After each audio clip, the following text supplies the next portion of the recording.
Hey, hello, so it's day 2 in Seoul, and we're doing the secret garden tour, guided tour in Changdeokgung Palace. And what else should I say? Oh, yeah, so you can only do this tour led by a guide, and so you have to book or come here on the first come first served basis. So we got our spot, and so we're just waiting for the guide right now. Okay. It's got like a proper homemade natural surrounding. Leads back to huge preparations UNESCO listed Changdeokgung as World Heritage Site in 1997. Did you have a chance to see the palace buildings on the way up here? Okay, a lot of people noticed, so you understood what this palace was for? Right, few people. I'm just gonna take that as a no then.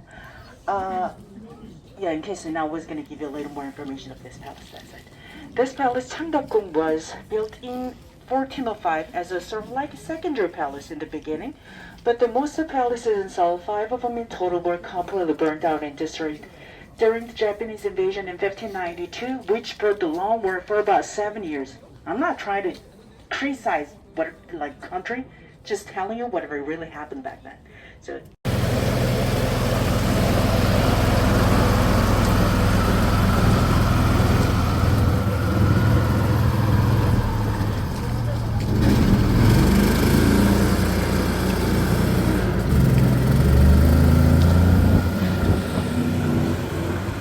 Where we came from, the main entrance of the garden side, so you get another chance to see more details in palace ground again, or to come out of this palace right away.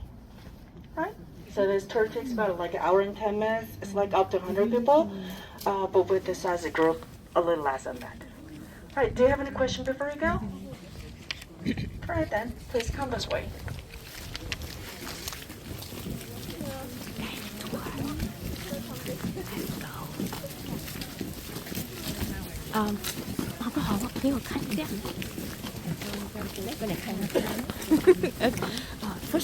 First stop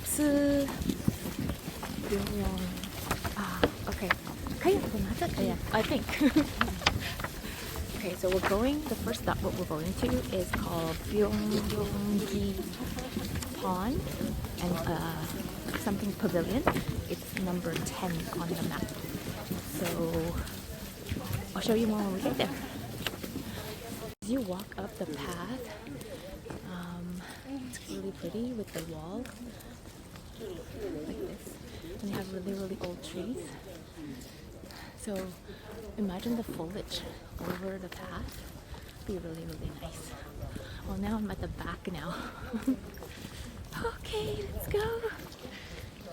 讲多一次我讲。是皇帝真的是好命哎，有他的命水啊就 OK 了，一般就可以了，不用全部。Yeah. Oh, so Secret Garden is known as the place where the king and the queen and the royal family came to relax, like do archery and military exercises. So it's not like it's a relaxing playground or area, because otherwise it's all those halls where they meet their subjects.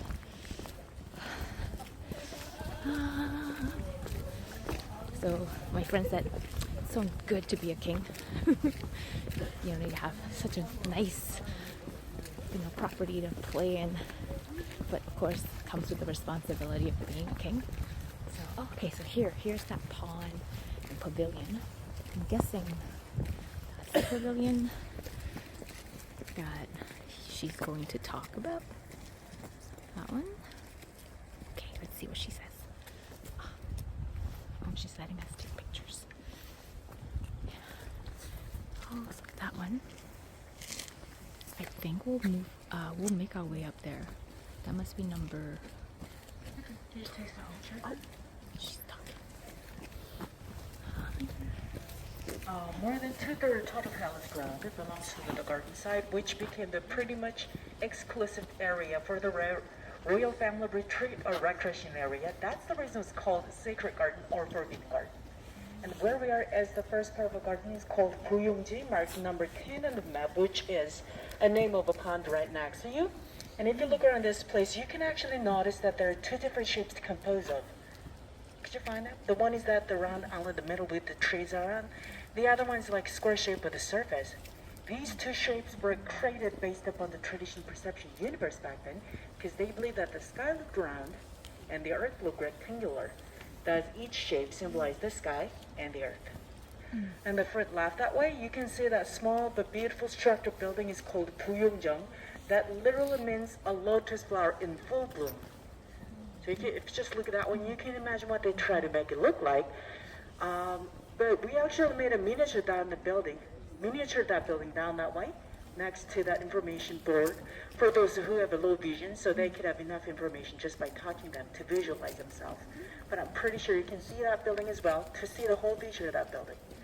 And back to the building again, that was where a king is going fishing, enjoying flowers, or improvising the poem with his officials. And the other building, next one, is located across that part of the hill. Could you see that the two-story building behind me on the hill? The first floor is called the Changdeokgung. That was built in 1776 as a royal library. Second floor was a study, and that whole library building was actually built by the 22nd King Changdeokgung. And next to it, you can see that a little lower but wider building. It was like specific condition book storage building, such as installing the underfloor heater system to get more efficiency, especially when they try to dry all those books, because we do have a long, hot, humid summer with monsoon season. And between those two buildings, if you look down a little bit that way, you can see almost like three gates. Can you see them, the tall in the middle, two smaller ones on the other side? They were just simple entrances for a king and his officials would go up there to study something.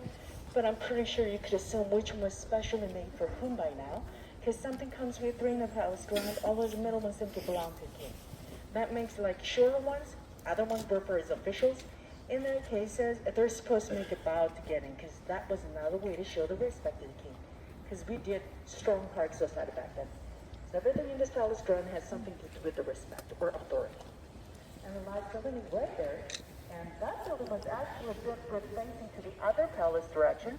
Remember, all of these places were completely connected back then. Since the Dr. Mulberry there, between these palaces, there used to be the broad yard located to use that part as some sort of venue for the irregular state examination. You know those exams where it can be built in the king's presence? While the hundreds of So we came down here and she spoke about this area.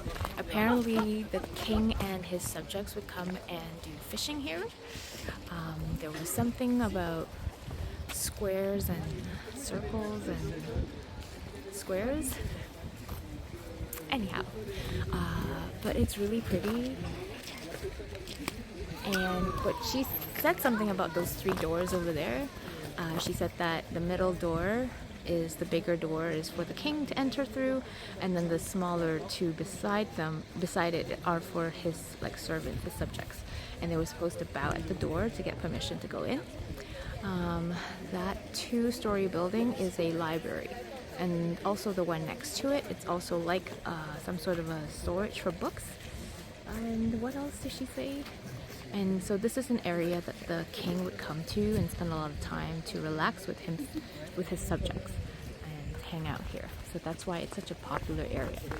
And it was built as a secondary. Oh, I think she also mentioned they did fishing here in this pond. So they would do fishing here. And apparently, I think, if I didn't hear wrong, this building is facing another palace that's like straight ahead. It's actually not facing this way, but it's actually facing like this way towards another palace. I think that's what she said. Okay, so let's go closer to that door. Wait. Let's see. Okay, so we had our 10-minute break and we're moving to the next stop, and I just want to capture these pine trees. Wow, I wonder if it shows the way that I'm seeing them. The green and the white and like the cedar color, like it's not showing it the way my eyes are seeing. It's so pretty. Oh, here. Hi, kitty. Hello. You live in the palace? Hi. Okay, bye. Where's it going? Where's it going?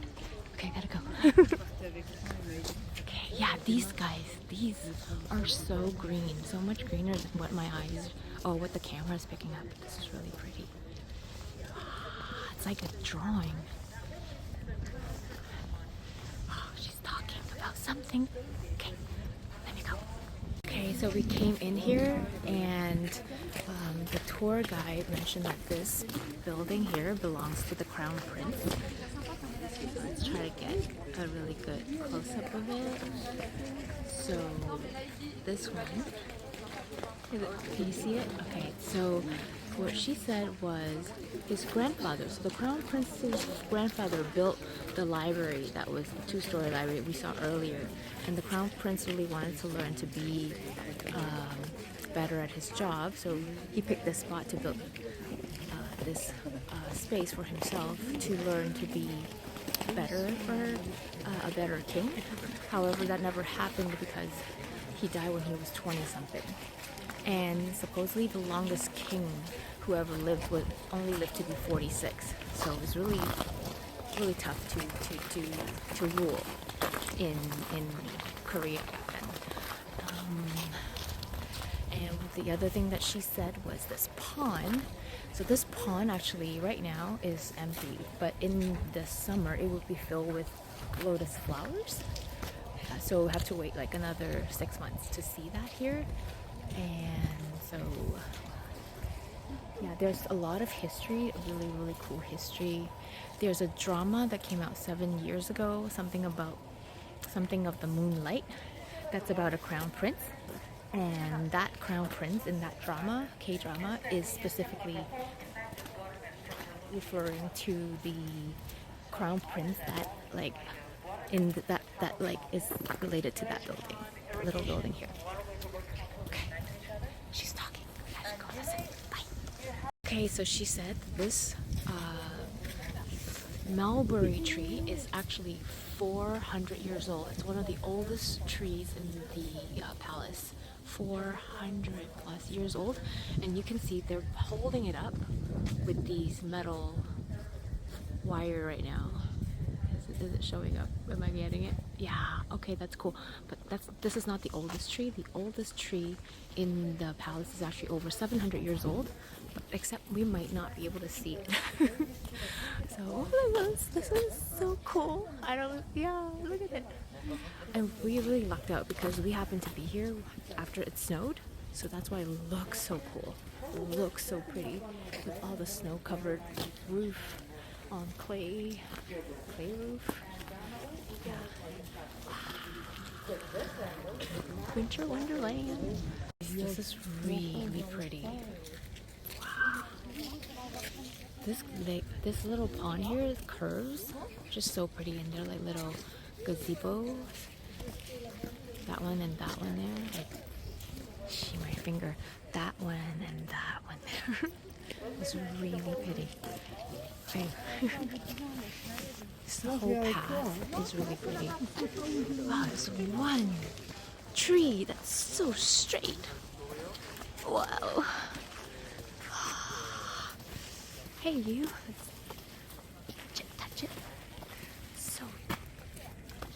Oh, looks so not real. Okay. Just love it. Love the view, how beautiful the nature of the trees and the landscaping is. Like everything is snow covered, like marshmallows or clouds. So white. But the snow is like falling off. Look at that. So pretty. Wow. Like imagine sitting there, staring over the pond.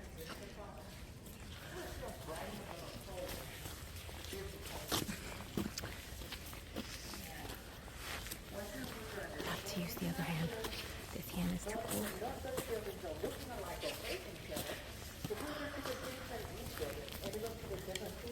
There is a lot of history that she was talking about with the Crown Prince and how, okay, so specifically,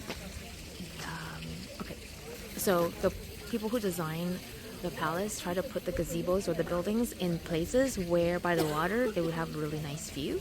That's one of the things she said. So there's one there that we seen from over there earlier. There's that one there. There's one here. This one is like a hexagon shape, and by the water here. And one more thing that she said was that this building belonged to the crown prince, and actually has like a hidden room where he had to like hide. And okay, so to continue, this building belonged to the crown prince.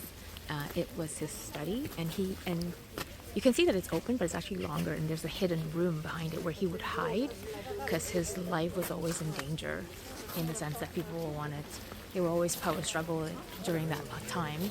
People would try to kill him so that they could crown somebody else. So that's really, yeah, that's the royal life, I guess.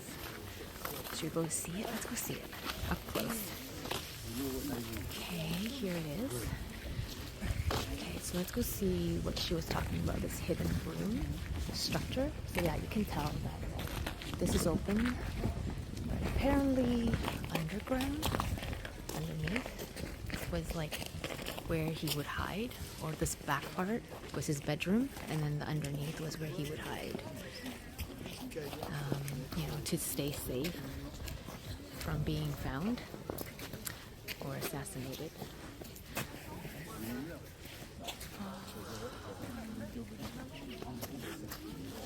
So pretty. It's really, really worth coming. So I do recommend if you can make it, come. So one more thing I wanted to get is this tree. This one here, it's so pretty. So big. That. I think they trim it. Look at that.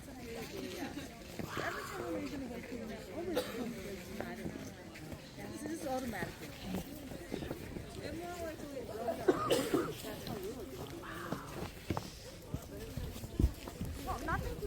Yeah, definitely worth coming. It would have been a lot more enjoyable if you could come and just walk without the tour, but still worth learning more about the history. Judging by their movements, more likely non. Okay, so we're about to walk through this wooden door. 大义门. Let's go through it.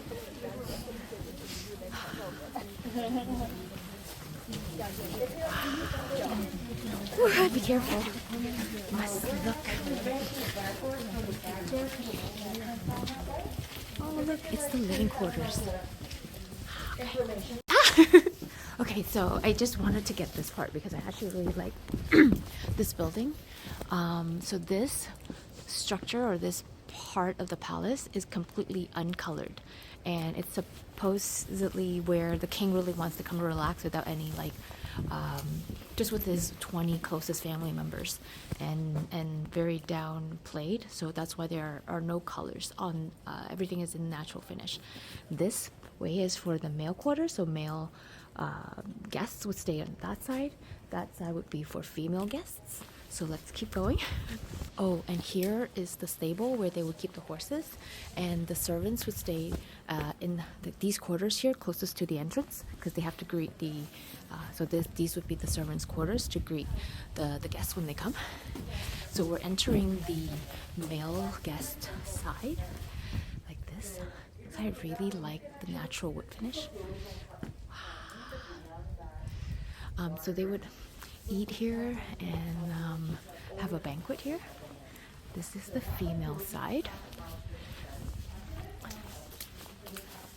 And she said that so they separated the male from the female for their the way they would play or have their banquets, and the way that the rooms are structures are, she said, like bedroom and then living room, and then like living room and then bedroom.